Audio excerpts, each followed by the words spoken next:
त्यस्तो युवा जुन युवाले देशको लागि पसिना बगाउन चाहेको होस्, त्यस्तो युवा खोज्दै खोज्दै वर्षौं पहिलादेखि हिँडिरहेको युवालाई खोज्दै बाँचिरहेको एउटा अभियान त अमरका साथ। त्यो युवा मैले भोजपुरमा भेट्न सक्छु त? हो, यतिका धेरै युवा साथीहरूलाई मैले देख्दाखेरि अत्यन्तै म हर्षित छु। आज त्यो गीतले भने जस्तो है, त्यो गीतले भने जस्तो आकाशले खोजिरहेको छ। कहाँ हो त आकाशले नदेख्ने कुनै जमिन छ? छैन।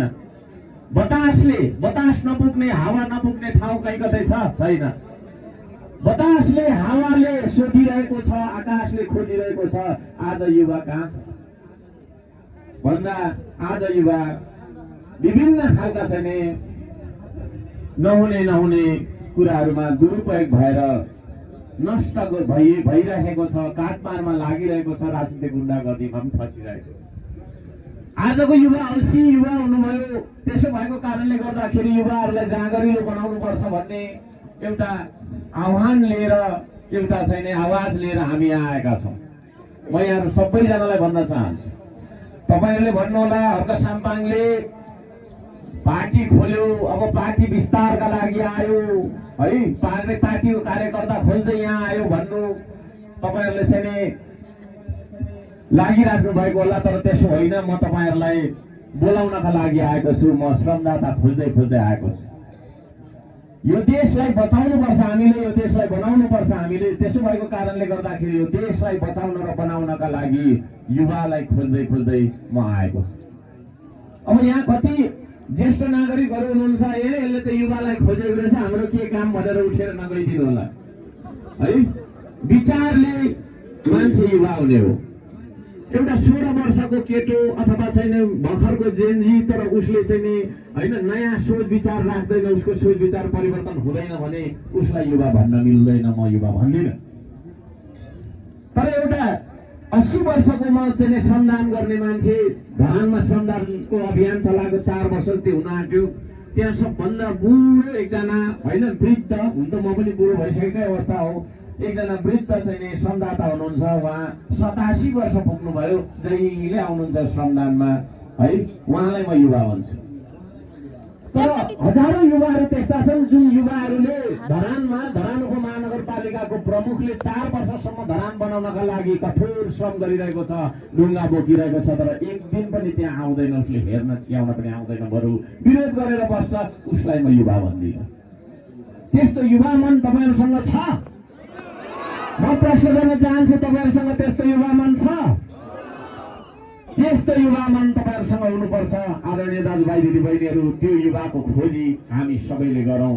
त्यो युवाको खोजी हामी सबैले गरेर यो देशलाई बनाउनतर्फ लागौँ, यो देशलाई बचाउनतर्फ लागौँ। यहाँहरू सबैजनालाई म धन्यवाद दिन चाहन्छु। देश बिग्रिएको कुरा हामी गरिरहन्छौँ। देशमा भ्रष्टाचार भयो, देश बिग्रियो, यस्तो भयो उस्तो भयो भन्छौँ। देश बिग्रिनुमा धेरै कारणहरू हुन सक्छन्, खोज्दै जाँदाखेरि बुझ्दै जाँदाखेरि। तर ती कारणहरू मध्येको एउटा प्रमुख कारण चाहिँ युवाको दुरुपयोग हो। युवालाई हामीले राजनीतिक गुण्डागर्दीमा लगायौँ। युवालाई तपाईँको छैन केही पैसा दिन्छु, केही पद दिन्छु, तँलाई यस्तो कमिसन हुन्छ, तँलाई यति ठेक्का पारिदिन्छु भनेर तपाईँको छैन युवालाई हामीले दुरुपयोग गरेर काटमारमा तले प्रयोग गर्यौँ। हामीले चाहिँ तोडफोडमा प्रयोग गर्यौँ, हामीले आगजनीमा प्रयोग गर्यौँ। त्यसो भएको कारणले गर्दाखेरि युवाको दुरुपयोग हुनु हुँदैन भन्ने म भन्न चाहन्छु। यहाँ सबैजनालाई त्यो अनुरोध गर्न चाहन्छु। र मिडिया मार्फत पनि हामीलाई सुनिराख्नु भएको छ, हेरिराख्नु भएको छ। यहाँ सबैजना युवालाई म भन्न चाहन्छु, अब राजनीतिक गुण्डागर्दीमा युवा दुरुपयोग हुनु हुँदैन। देशको शक्ति भनेको जनशक्ति हो। जनशक्ति भनेकै मुख्य जनशक्ति भनेको युवा शक्ति हो। युवा शक्तिलाई नै हामीले राजनीतिक गुण्डा बनाइसकेपछि उसलाई झगडा गर्नतर्फ, उसलाई भ्रष्टाचार र कमिसनतर्फ हामीले चाहिँ जोडाइसकेपछि यो देशको भविष्य राम्रो हुन्छ, वर्तमान राम्रो हुन्छ भनेर हामीले कल्पना गर्न सक्दैनौँ। त्यसो भएको कारणले आदरणीय दाजुभाइ दिदीबहिनीहरू, आदरणीय युवाहरू, आदरणीय जेनजीहरू, म भन्न चाहन्छु हामीले युवालाई दुरुपयोग गर्न छोडौँ र युवा मित्रहरूलाई पनि भन्न चाहन्छु हामी कता जाँदैछौँ, कसले हामीलाई के भनेर भुलाइरहेको छ, के भनेर हामीलाई परिचालन गरिरहेको छ भन्ने कुरामा तपाईँहरू अब सचेत बन्नुपर्छ र मात्रै तपाईँहरू चाहिँ सही बाटोमा मात्रै दौडिनुपर्छ, त्यस बाटोमा मात्रै तपाईँ हिँड्नुपर्छ। म त्यो भन्न चाहन्छु युवाको दुरुपयोग नहोस्, खबरदारी गर्नुपर्छ हामी सबैजनाले। आदरणीय भोजपुरवासी आमा बुवा दाजुभाइ तथा दिदीबहिनीहरू, यहाँ सबैजनालाई यो कार्यक्रममा हार्दिक धन्यवाद दिँदै हार्दिक स्वागत गर्न चाहन्छु।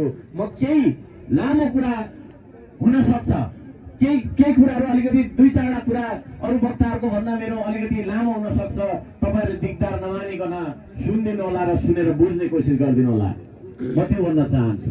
किनभने सधैँ सधैँ हाम्रो भेट हुन सक्दैन, सधैँ सधैँ तपाईँको चाहिँ समयले हामीलाई साथ दिन सक्दैन। युवालाई जेनजीलाई दुरुपयोग गरेर विभिन्न खालका तपाईँको चाहिँ हत्कण्डा मचाउने मान्छेहरू पनि छन्। यहाँ बिचरा जेनजीलाई के थाहा हुन्छ होइन, भर्खरका छैन अल्लाहरे छिटाहरू छिटीहरू लाइन लागेर कुदिनेको देख्छु, लाइन लागेर झगडा गर्नुपर्छ भनिनेको देख्छु। त्यसरी चाहिँ यहाँ पनि थुप्रै जेनजीहरू आउनु भएको छ। म सम्पूर्णलाई भन्न चाहन्छु तपाईँ कता जाँदै हुनुहुन्छ र कसले तपाईँलाई के को लागि बोलाउँदै हुनुहुन्छ भन्ने कुरा राम्रोसँग बुझेर मात्रै त्यसतर्फ तपाईँ उन्मुख हुनुहोला। म सम्पूर्णलाई विनम्रताका साथ अनुरोध गर्न चाहन्छु। विभिन्न प्रयोग गरिरहेका छन् युवालाई, माथिको मान्छेलाई थाहा हुन्छ, उसलाई चाहिँ तपाईँको विभिन्न कुराहरू थाहा हुन्छ, तलतिर भन्दैन यस्तै उस्तै भनेर उफ्रेकै सबै उफ्रेकै आन्दोलन मात्रै गर्नुपर्छ भनेकै आन्दोलन मात्रै गर्नुपर्छ भनेकै है। काठमाडौँमा जहिले आन्दोलन, काठमाडौँमा मात्रै नभएर अब त सहरका तपाईँको चाहिँ देशका सम्पूर्ण सहरहरूमा चाहिँ आन्दोलन मात्रै हुने खालको वातावरण बनिरहेको छ। यहाँ सुरक्षाकर्मी साथीहरू बसिराख्नु भएको छ है। सुरक्षाकर्मीको काम जतिको गाह्रो काम मैले केही पनि देखिनँ। जहिले पनि आन्दोलन, जहिले पनि लफडा, जहिले पनि अशान्ति, जहिले पनि झगडा। यो बिउ कहाँबाट रोपियो र किन रोपियो, त्यो झगडा र त्यो लफडामा जेनजीले कसले प्रयोग गरिरहेको छ, यो विषयमा हामीले तपाईँको चाहिँ जेनजीहरूले पनि सोच्नुपर्छ, हामी सबैले सोच्नुपर्छ। यो देशमा युवा शक्तिलाई हामी श्रममा जोड्न चाहन्छौँ, उत्पादन र निर्माणमा जोड्न चाहन्छौँ। आदरणीय दाजुभाइ दिदीबहिनीहरू, सम्पूर्ण युवालाई अघि भर्खरै मैले चाहिँ एउटा गीतबाट सुरु गरेँ मेरो कुरा। त्यो गीतले भने जस्तो यो देशमा होइन तपाईँको चाहिँ शहीदहरूले रगत बगाएर आफ्नो ज्यानको आहुति दिएर बिते, ती शहीदहरूले तपाईँको चाहिँ आफ्नो ज्यान चाहिँ धेरै थियो र होइन सस्तो थियो र ज्यान दिएको हो र होइन नि। एउटा आमूल परिवर्तन आओस् भन्न खातिर चाहिँ तपाईँको शहीद भइराखेको छ, तर शहीदले देखेको सपना जस्तो शासन आएको छैन। हामीलाई लडाउँछन्, जुटाउँछन्, मारामार काटामार गर्छन्, भरे तपाईँको एउटा स्वार्थीले तपाईँको चाहिँ सत्ता भोग गर्छ है। हाम्रो रगतमा टेक्दै गएर सत्ताको कुर्सीमा आसीन हुन्छ। त्यसो भएको कारणले गर्दाखेरि हामी लड्न व्यर्थ छ। हाम्रो उद्घोषणको तपाईँको चाहिँ गीतले, हाम्रो कार्यक्रमको तपाईँको चाहिँ उद्घोष गीतले भने जस्तो रगत होइन पसिनाले भिजाउनुपर्छ यो देश। यो माटोले तपाईँले चाहिँ अहिले उठाएर सुन्नुभयो भने यो माटोमा रगत मात्रै गराउँछ है। हाम्रो पुर्खाको रगत, हाम्रो तपाईँको साथीभाइको रगत, आउने पुस्ताको चाहिँ बग्नेवाला रगत मात्रै गराउँछ, तर पसिना गराउँदैन। हामीले मिलेर कहिले पनि श्रम गरेनौँ। हामीले चाहिँ आफ्नो पेटको लागि त गरिरहेका छौँ होइन, धान मकै कोदो चामल रोपिरहेका छौँ, तर देशको लागि एक थोपा पसिना बगायौँ आज। म सम्पूर्ण नेपाली समाजलाई प्रश्न गर्न चाहन्छु, देशको लागि भनेर एक थोपा पसिना बगायौँ? तर यो दल र त्यो दल, यो पार्टी र त्यो पार्टी, यो सिद्धान्त र त्यो सिद्धान्त, यो जाति र त्यो जाति, यो धर्म र त्यो धर्म भनेर हामी सधैँभरि आन्दोलन गरेर झगडा गर्ने होइन। हामीले मिस्टेक त्यहाँनिर गरेका छौँ, त्यहाँनिर मिस्टेक भएको छ, त्यहाँनिर हाम्रो भुल गल्ती भएको छ। सम्पूर्ण आमा दाजुभाइ तथा दिदीबहिनीहरूलाई म भन्न चाहन्छु अब त्यो गल्ती हामीले गर्नु हुँदैन। यहाँ सबैजनालाई यो देश नबन्नुको कारण, देश भत्काउनुको कारण, अर्को कारण म सबै कारण त यहाँनिर भन्न सक्दिनँ, किनभनेदेखि समय हामीसँग छैन। कुनै दिन त्यस्तो समय मिलेको बेलामा म बेले विस्तारमा भन्नेवालामा छु। अर्को कारण चाहिँ के त भन्दाखेरि हामी पसिना बगाउँदैनौँ नम्बर 1 मा होइन। खालि तपाईँको चाहिँ युवाको पनि दुरुपयोग भएको छ, झगडा मात्रै गरिरहेको छ, रगत मात्रै बगिरहेको छ, पसिना बगाएर रगत बगेर धान उम्रिन्छ? प्रश्न गर्न चाहन्छु, रगत बगेर मकै फल्छ? फल्दैन। पसिना बगिसकेपछि मात्रै मकै र धान चामल हुने हो। हामी यहाँ किसानै किसान छौँ, खेती नै खेती हाम्रो वरिपरि छ। मैले यहाँनिर आधुनिकताको गफ छाँदेर हुँदै खेतीकै कुरा गर्नुपर्छ। हाम्रो खेतीको कुरा गर्ने हो भने हामीले पसिना बगाउनु पर्छ, अनि न तपाईँको चाहिँ अन्न फल्छ, अनि न हामीले भात खाने होला। त्यसो भएको कारणले गर्दाखेरि युवालाई हामीले झगडा गराउनुतर्फ लानु हुँदैन, पसिना बगाउनु पर्छ। अर्को कुरा चाहिँ तपाईँको के छ भने हाम्रो देश नबन्नुको कारण चाहिँ हामी बेइमान छौँ, हरेक कुरामा बेइमानी। त्यो बेइमानी चाहिँ किन हुँदो रहेछ भने हाम्रो ठुलो नेता कस्तो छ त्यस्तै बन्न खोजिँदो रहेछ। अहिले म हेर्छु, मैले यो श्रमदानको टी सर्ट लगाएर आएको छु, मैले जस्तो टी सर्ट लगाएर त्यहाँ पनि आफू उभिराख्नु भएको छ, हो कि होइन है? म एउटा अगुवाको रूपमा आएको छु, म आफूलाई नेता सम्झिदिनँ। नेता भनेको त्यो एकदम तपाईँको छैन नराम्रो शब्द पनि भयो। हामी श्रमदाता मात्रै भन्छौँ, हाम्रो पार्टीमा अघि भर्खर हाम्रो पूर्ववक्त साथीले पनि भनिसक्नु भएको छ है। म अगुवा जस्तो छु, उहाँ पनि त्यस्तै हुनुहुन्छ। अब माथिको ठुलो मान्छेले नै देश कसरी बेच्ने, नदीनाला कसरी बेच्ने, भ्रष्टाचार कसरी गर्ने, कोठाको कोठा पैसा कसरी राख्ने, 33 केजी सुन कसो गरी हिँड्ने भन्ने कुरा उसले सोचेपछि सबै त्यसको तलतिरको कर्मचारी, त्यसको तलतिरको नेताहरू सबै भ्रष्ट।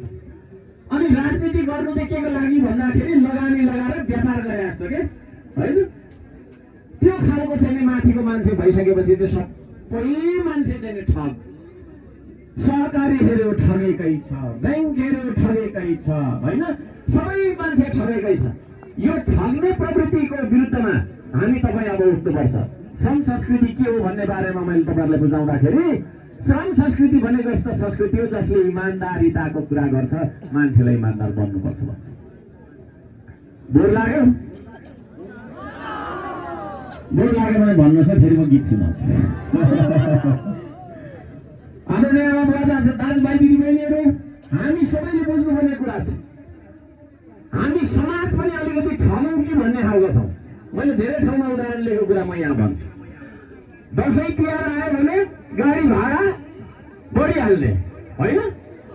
तपाईँको चाहिँ अलिकति अस्ति बाढी पहिरो गयो, विपद आयो होइन? सडकको तपाईँको चाहिँ तल जमिनको यातायातको तपाईँको चाहिँ ठप्प भएपछि प्लेन भाडा डबल गरिहाल्नु पर्ने।